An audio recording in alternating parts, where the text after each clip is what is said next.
Here is a sermon designed to be spoken by a wise monk, centered around the profound wisdom of Kural 602. The setting: a quiet evening in a temple courtyard under a large banyan tree.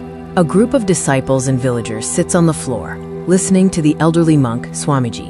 The sermon: welcome, seekers of light. Today I see heavy hearts among you. I see the burden of tomorrow. Many of you carry dreams in your pockets but heavy stones in your shoes. You tell me, Swamiji, I will start the business next month, or I will fix the roof when the rains stop. We often think of laziness as comfort. We think of procrastination as a small, harmless rest. But Saint Thiruvalluvar saw it differently. He did not see laziness as rest. He saw it as a weapon that murders your lineage. Let us look at the sacred Kural, verse 602. Madiyaa ஒழுகல் குடியைக் குடியாக வேண்டு power Madiyaa Madiyaa uzhukal kutiyaik kutiyaka ventu pavar. The meaning: those who desire to uphold the dignity of their family and see their lineage thrive must treat laziness as a deadly enemy to be destroyed and never let it approach them. Notice the wordplay Valluvar uses.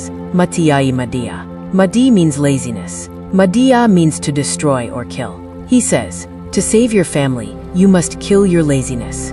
Let me tell you the story of a young man named Muthu to explain why this is a battle, not just a habit.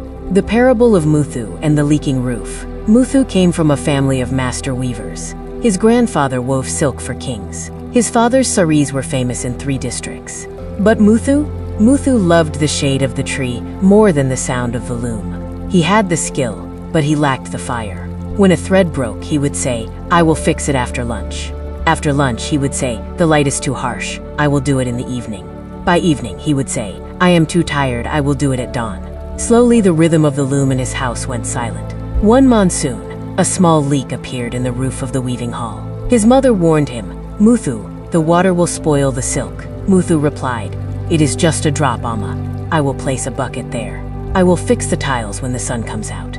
Days turned into weeks. The bucket filled. The dampness spread. Mold began to grow on the expensive silk yarn stored in the corner. The family's reputation began to rot, just like the yarn. Merchants stopped coming.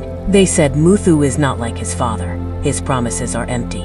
The family fell into debt. The Kudi, the proud lineage, was on the brink of shame. They were about to sell the ancestral loom to buy rice. Desperate, Muthu came to me, weeping. Swamiji, fate is cruel. Bad luck has destroyed my family. I looked at him and said, Muthu, it is not bad luck. It is you. You treated laziness like a pet dog, feeding it every day with your excuses. But laziness is a wolf. It has now grown big enough to eat your family. I gave him this Kural, Madiyaa Madiyaa ojukal. I told him, if you want to be a savior of your family, Kudi, you cannot just try to work.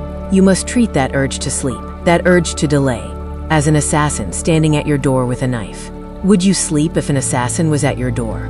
No, you would fight. The transformation. Something sparked in Muthu. He stopped seeing procrastination as, quote, relaxing. He realized that every time he said later, he was disrespecting his father's memory and his mother's stomach.